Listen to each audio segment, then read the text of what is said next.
Salut à toutes et à tous, on est ici chez Buffet Crampon. Alors vous ne connaissez peut-être pas cette société si vous n'êtes pas musicien et pourtant ils sont immensément connus pour tous ceux qui connaissent les instruments avant. On parle de clarinette, on parle de hautbois et autres corps anglais. Eh bien on va découvrir aujourd'hui comment ces instruments sont fabriqués ici dans cette usine. On est à Mantes-la-Ville, venez avec moi, vous allez voir que ça s'est un petit peu modernisé avec le temps.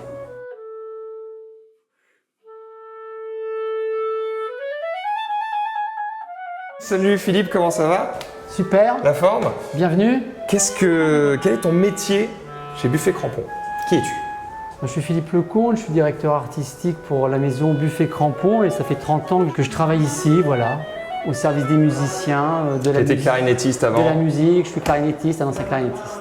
Très bien. Tu nous présentes un petit peu l'entreprise et l'usine. On va essayer de voir un peu comment sont fabriqués les différents instruments ici et surtout comment les choses ont évolué entre la création de l'entreprise et ce que c'est devenu aujourd'hui, puisqu'on terminera par vous montrer quelqu'un qui fait de la conception 3D.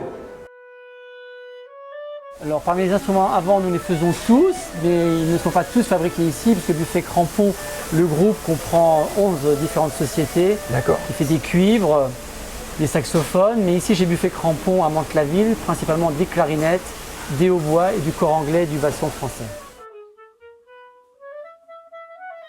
Alors, ce tableau représente les différentes étapes de fabrication de la matière première.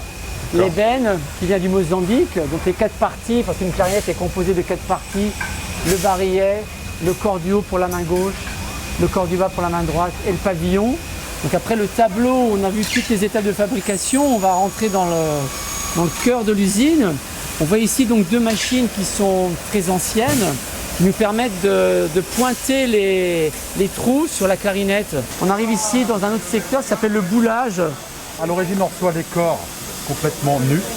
D'accord. Grâce à ces boules-là, toutes les clés peuvent être positionnées sur la On clarinette, va les articuler qui autour. permet de l'articulation de la clé par rapport au bois. Bruno va poser les bandettes de liège sur les corps, va après les meuler pour leur donner leur taille définitive.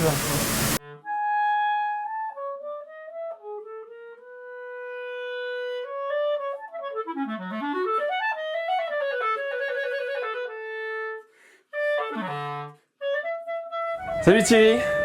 Tu vas Comment bien? ça va? Ça va. Très content de te rencontrer parce que c'est particulièrement pour te voir qu'on est venu à Buffet Crampon parce que tu fais un métier un petit peu particulier. Tu es concepteur 3D? Ouais. En Tout quoi à ça fait. consiste? C'est à la fois de la rétroconception de produits. Donc nos clarinettes n'ont pas de définition 3D avant mon arrivée. D'accord. Et donc depuis que je suis là, j'ai fait de la rétroconception, c'est-à-dire on a investi dans un scanner 3D. D'accord. On reprend des modèles existants, on les fait existants. On va carrément le renumériser toute la pièce. Avant c'était quoi? C'était dessiné sur papier? Même pas, c'était façonné à la main. Donc à chaque fois qu'il refaisait un outil, la géométrie évoluait. À l'époque, on est venu me chercher pour avoir quelque chose de gravé dans le marbre, quoi. Ok. Bonjour Thierry, comment on fait pour avoir 2 clarinettes identiques? Identiques, ou le plus identique possible. Dans l'industrie de l'instrument de musique, Ouais. c'est quelque chose d'assez moderne et récent d'utiliser la 3D. On ne le faisait Oui. pas du tout avant. Non, on le faisait Du pas coup, du il y tout. a, comme tu le disais, un travail d'archivage, de rétroconception. Rétroconception. Et du coup, maintenant, de néo-conception, tu crées de nouvelles pièces? Oui, on imagine l'instrument de demain, on a quelques projets comme ça. Il y a des choses que tu imagines possibles grâce à la 3D Oui. qui ne l'étaient pas, du coup, de manière artisanale? Il n'y a pas de limite dans la forme, Ouais. On dans peut le faire des design, choses on peut faire. bien plus complexes. Voilà. On peut aller chercher vraiment la forme exclusive, surtout un travail d'ergonomie pour les musiciens, l'aisance de déplacement des doigts. C'est très important pour les musiciens parce que tu disais un truc qui était assez joli tout à l'heure, ils entendent avec les doigts, Ouais. ils ressentent chaque vibration. Du coup, il y a une vraie importance d'aller chercher le détail dans le positionnement, la géométrie, l'articulation, Oui, oui. etc. Quand ils jouent un morceau très rapide, on a l'impression de ne plus voir leurs doigts tellement C'est ça au bouge. millimètre. C'est impressionnant. Ton métier permet aussi d'adapter des instruments à des personnes qui seraient en situation de handicap? Oui, s'ils ont des problèmes de position de doigts ou de doigts, on arrive à trouver des solutions et à faire des clés adaptées à leur handicap. Là, je vois qu'il y a un bras robotique à côté de moi.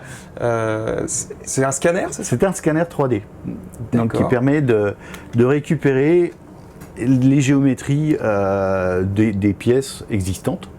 Donc on vient scanner la pièce, c'est un faisceau laser qui est projeté sur la pièce et il y a une petite caméra qui lit les pixels de cette pièce. Donc Et de la lecture de ce laser, ça va être numérisé directement là-bas. Là j'ai une pièce qui a été numérisée à l'écran. Parce que je me dis, là, t'as un outil qui est fait exclusivement pour ça. Oui. Je me dis, mais c'est bon, t'as déjà tout scanné là. Non, non, parce qu'il y a le travail de rétroconception. Parce que le scan, en lui, c'est juste un nuage de points. C'est-à-dire que c'est plein de petits points situés dans l'espace, mais après, ces points, il faut en les faire retravailler. un solide. D'accord. Il faut en faire une forme. Et là c'est tout le travail de rétroconception derrière.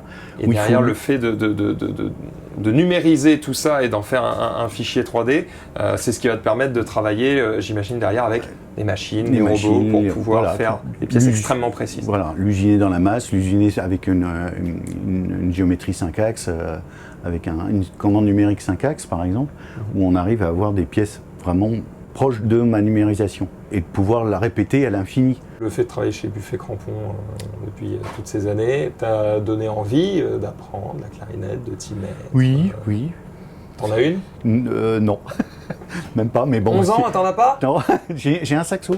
Ah, c'est vrai, parce que j'ai dit clarinette, mais finalement, on ne fait pas que des clarinettes. J'adore le son du saxophone. Le saxo dont j'ai appris que c'était un instrument considéré comme un instrument à bois. Oui. Alors que de base, j'aurais dit que c'était un cuivre. Oui, mais pas du non, tout. parce qu'il a une anche. Et ce qui fait le son, c'est l'anche.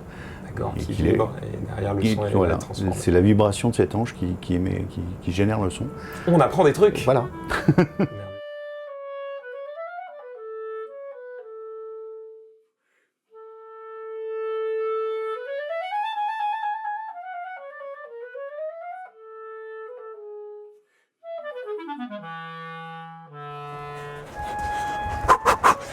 Les gars, j'ai réussi à voler une légende. Merci à Buffet Crampon pour l'accueil, évidemment. Merci à la BPI de nous avoir permis de tourner ce sujet. Et puis moi, je vais pas rester là trop longtemps parce que j'ai réussi à choper ça.